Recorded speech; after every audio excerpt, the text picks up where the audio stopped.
and turn defenses into mush.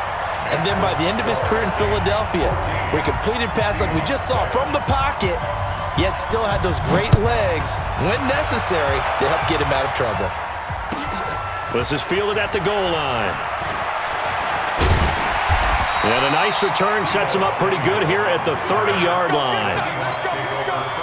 Coming to the line here to begin their next drive, the Seahawks offense. That 7-0 lead of theirs is short-lived as they've now given up 2 straight touchdowns to fall behind by 7. Yeah, but no cause for discouragement here. Yeah, they've fallen behind, but haven't they proven that they can go down and score? So what was the formula to get them down there the first time? Get back to something close to that, and maybe they can get this game tied up. We remind you that coming up at halftime, we'll pay a visit to Jonathan Coachman. He's in Orlando, and he'll have our EA Sports halftime report. Now that'll be tipped and intercepted. Picked off by the linebacker, Demario Davis. And his guys will set up shop at midfield at the 50-yard line. They've got good starting field position as they come up here 1st and 10, right at the 50-yard line. And here's a throw taken in by Boyd. That throw good for 4. It's 2nd down. 4 yards on that last completion, so that sets up 2nd and 6. Vic to throw it. And a big loss here as he's taken down. Credit the sack to the always disruptive Olivier Vernon.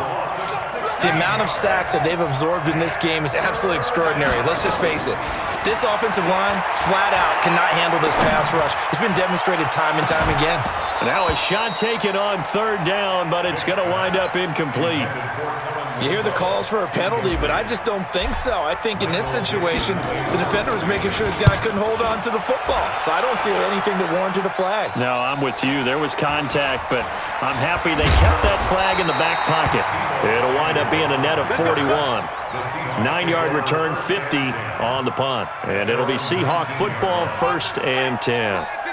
Coming to the line here to begin their next drive, the Seahawks offense. Inside of a minute left in the half, does the fact that you're down on the scoreboard influence what you do or, I guess, don't do on this final drive? It certainly does, but what influences me even more is who I've got running my football team out on the field and the weapons around him. Can he make a play?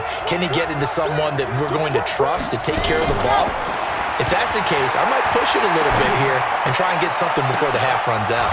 Now a deep ball there. Well, partner, they're not content to run this one out as we head towards the half, trying to hit a big chunk play right there and add to their score. Yeah, this is a confident group. At the very least, they're thinking field goal. Yeah, and I don't blame them one bit. I don't think you sit on the ball going into the half. And for the 3rd time here in this half, it's intercepted. It's Chris Harris with a pick, and he is going to get this one back to the 20-yard line. So his struggles just continuing here in the first half throwing the football, Charles. Now 3 interceptions. And they don't feel like they're just great plays by the defense. There's a sense that maybe he's a little careless with the football now. So some of the great coaches in the past, you know, they've always said, I can't teach you, obviously, because you're not listening. So maybe the bench can teach you. He's got to be careful now. He might get pulled. A good chunk on the ground on the keeper. 17 yards, 1st down. From the gun, Vic able to fight through 1 tackle. Nowhere to escape, and he goes down. Brian Burns able to drop in that time for his 2nd sack of the evening. And the pressure gets to him again. And with just 4 seconds left in this first half, a timeout call. Not time enough for a play and then a timeout, you wouldn't think. So with 4 seconds left, they're going for it. This will be the final play of the half. Vic to the end zone, but it's incomplete.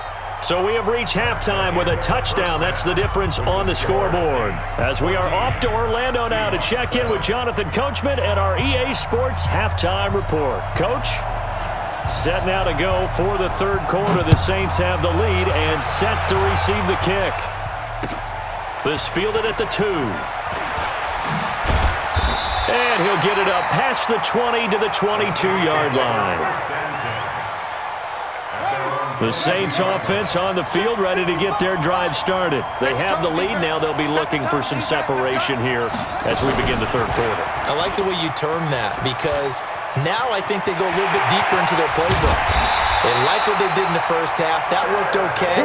But in order to get the separation that you just talked about, change things up a little bit. Change your tendencies. Try and hit them a little bit more with some things they didn't see in the first half. Let's see if they do just that. Being chased out left. And that's going to be incomplete. Too tough to hold on to that one. It's second down. So after the incompletion on first, now 2nd and 10. To throw again. Vick getting this inside the 30. So how do you beat man coverage? First of all, you want to be a superior receiver, but you know something, that guy who's covering you, he's usually pretty good too. So the corner route is usually a great spot to get it done. Throwing, Vick. The first catch of the game for George Kittle. It'll be a Saints first down on a pickup of 13. They really love to get him into one-on-one opportunities, and this is one way, work him out of the slot and create a mismatch. Who's going to cover him? Corner, safety, linebacker? He's got a way to beat all of those positions. And he'll take it into the end zone.